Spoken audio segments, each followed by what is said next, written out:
ভিতরে আসবে স্যার। হ্যাঁ গোটা পাবো স্যার। 10 মিনিট। ঠিক আছে নাম স্যার। আমার নাম মোহাম্মদ রাসেল হক। তোমার সঙ্গে কিছু বলো। স্যার আমার নাম মোহাম্মদ রাসেল হক, বাবার নাম মোহাম্মদ মাসিউর হক। আমি মুর্শিদাবাদ জেলার লালগোলা থানার অন্তর্গত নতুন নমনা গ্রাম থেকে এসেছি। আমি 2021 সালে এসআরএ কলেজ থেকে স্নাতক পাস করেছি। বর্তমানে আমি সরকারি চাকরির প্রস্তুতি নিচ্ছি। কি পরীক্ষা দিয়েছো? ক্লার্কশিপ দিয়েছি, ডাব্লিউপি দিয়েছি, কেপি দিয়েছি, উপদেষ্টা দিয়েছি। পরীক্ষা পাস করেছো?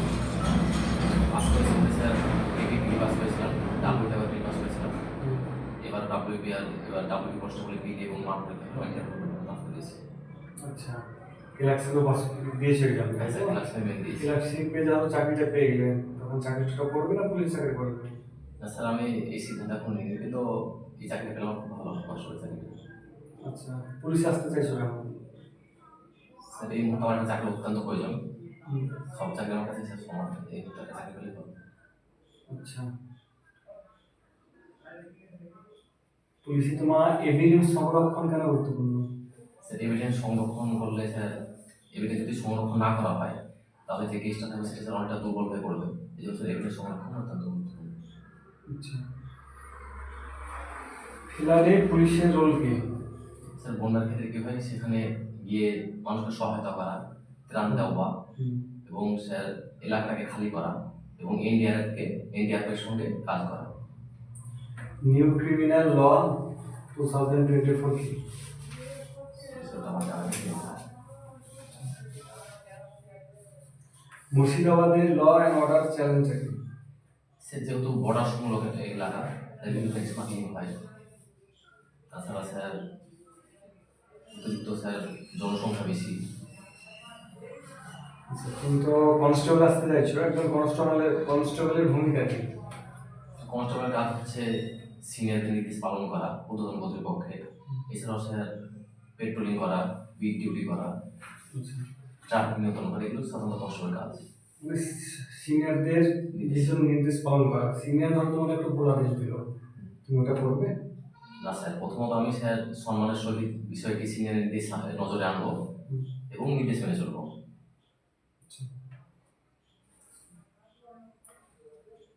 জিডি কিভাবে করা যায়?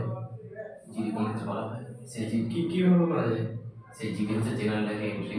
যদি কোনো সাধারণ ঘটনা ঘটে, তো কোনো কিছু চুরি কিংবা কোনো নর্মাল ঘটনায় হয়তো হালকা মারধর, সেক্ষেত্রে সাধারণত জিডি করা হয়। অনলাইনে করা যায়? হ্যাঁ স্যার, অনেক রাজ্যে জিডি অনলাইনে করা হয়, কিন্তু যদি কোনো সিরিয়াস কেস হয় সেক্ষেত্রে থানা যাওয়া প্রয়োজন। আর জিডি থেকে কি এফআইআর করা যায়? হ্যাঁ স্যার, জিডি থেকে এফআইআর করা হয়। যদি কোনো প্রমাণ আসে বা সেটা পরে যদি কগনিজেবল অফেন্স হিসেবে প্রমাণিত হয়, তাহলে সেক্ষেত্রে জিডি থেকে এফআইআর করা হয়। যে এফআইআর দেওয়ার সময় পুলিশ কি দেখবে? স্যার এফআইআর দেওয়ার সময় পুলিশ দেখবে যে সেটা কগনিজেবল অফেন্স কিনা, এবং এইসব প্রমাণগুলো দেখবে যে তখন এফআইআর লেখা হলে তদন্ত শুরু হবে। সেকশন 144 কেন জারি করা হয়? সেকশন 44 জারি করা হয় স্যার যাতে কোনো ভিড় বা জমায়েত না হয়, সেই জন্য সেকশন 144 জারি করা হয়। এমডি অ্যাক্টের মেন প্রভিশন কি? বুঝতে পারছেন? স্যার এখন বলবেন। এমডি অ্যাক্ট সরি জানেন। স্টেট ম্যানেজমেন্ট কিভাবে করবেন? স্ট্রেস চাপ কি নিয়ন্ত্রণ করবে? চাপ নিতে পারছেন স্যার, আমি আমার ঊর্ধ্বতন কর্তৃপক্ষকে জানাবো যাতে আমার কাজটা একটু ভাগাভাগি করে না হয় এবং স্যার নিয়মিত শরীরচর্চা করবে।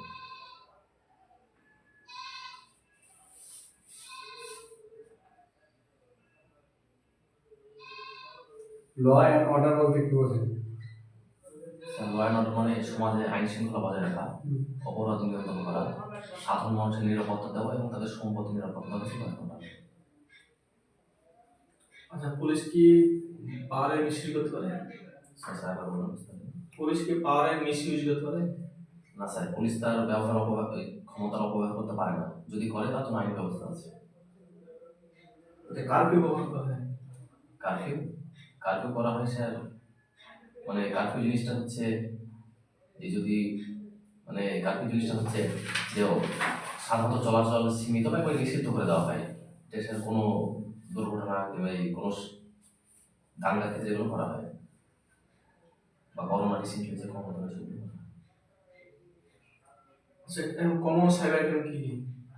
কমন সাইবার ক্রাইম বলতে স্যার যেমন ওটিপি স্ক্যাম, এছাড়াও স্যার ফিসিং, তারপর বিভিন্ন ধরনের অনলাইন ফ্রড, এগুলো স্যার কমন স্ক্যাম। ফিশিং কি জিনিস? ফিসিং স্যার মানে অনলাইনভাবে কারো তথ্য চুরি করার নাম অনলাইনে। কি অচুরি করবে এটা? স্যার ওটিপির সাহায্যে হয়তো মোবাইলে একটা ওটিপি ফোন করে বলবে আপনার তাহলে ওটা তো ওটিপি ফ্রড। হ্যাঁ, ফিশিং কি? ফিসিংটা তো স্যার যে অনলাইনভাবে কারো তথ্য চুরি করার নাম, এটাই সাধারণত এটা ফিসিং। যদি অনলাইন ফ্রড হয় তাহলে প্রথম কাজ কি হবে? স্যার যদি অনলাইন ফ্রড হয় তাহলে যেসব ব্যাংক কিংবা পেমেন্ট অ্যাপগুলো আছে সেগুলো আনস্টল করে দিতে হবে এবং নিকটবর্তী থানায় গিয়ে অভিযোগ করতে হবে। আচ্ছা, বললে হবে? মানে এগুলো বন্ধ করে দিতে হবে স্যার, লগ আউট করে দিয়ে বন্ধ করে দিয়ে নিকটবর্তী থানায় গিয়ে অভিযোগ করতে হবে।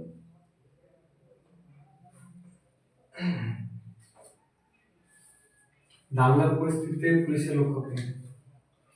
সে যদি কোনো দাঙ্গা পরিস্থিতি হয় তাহলে সর্বপ্রথম ঊর্ধ্বতন কর্তৃপক্ষকে জানাতে হবে এবং সেই জায়গায় গিয়ে পরিবেশটা শান্ত বজায় রাখার চেষ্টা করতে হবে এবং যাতে স্যার কোনো মানে ভুয়ো খবর না রটায় বা কোনো আতঙ্ক না রটায় সেদিকে একটু খেয়াল রাখতে হবে।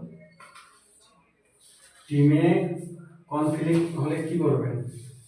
স্যার আমি টিমে কনফ্লিক্ট হলে কি করবেন?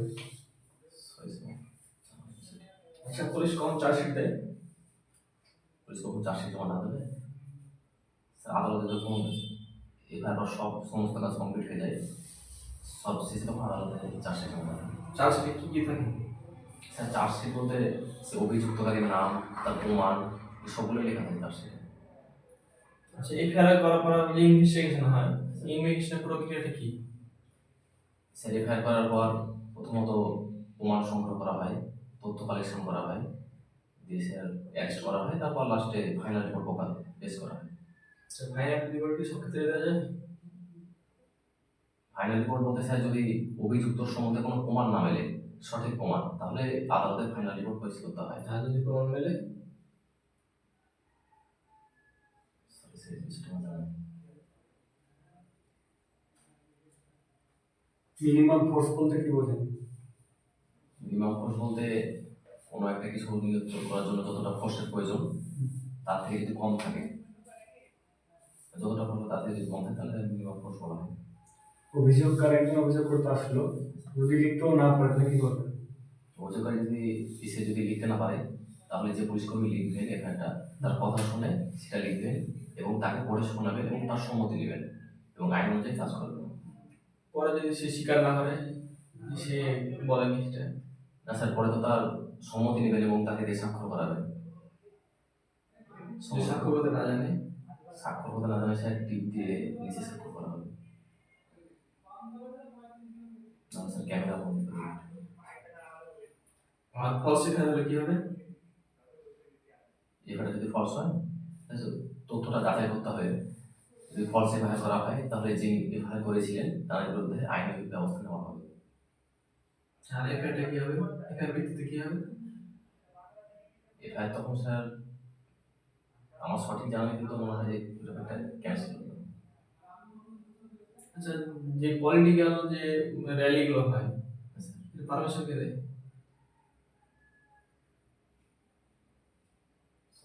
আমার জানা নেই। হিট অ্যান্ড রান কেস কি জানো? স্যার বলুন। হিট অ্যান্ড রান কেস কোনটা? জানা নেই। জেনে নিন। আচ্ছা, মুর্শিদাবাদ ডিস্ট্রিক্টে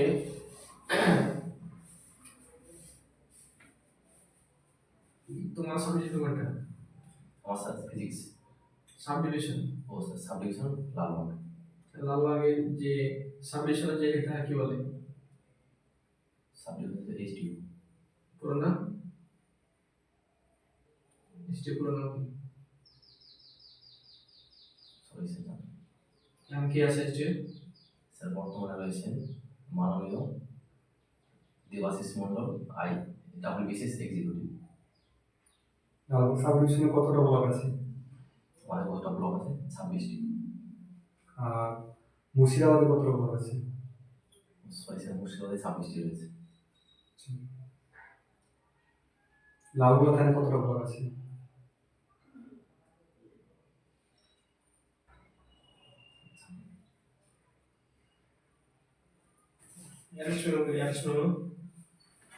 অ্যারেস্ট মেমো কি? এই বিষয়ে আমার জানা নেই। আচ্ছা, তুমি এই পুলিশটা চাকরি পাবে সেটা শতকরা হার কত? স্যার আমি আমার সেরাটা দিয়েছি, মানে 100% দিয়েছি। আমার মনে হয় আমি চাকরির যোগ্য এবং চাকরিটা পাবো। ঠিক আছে।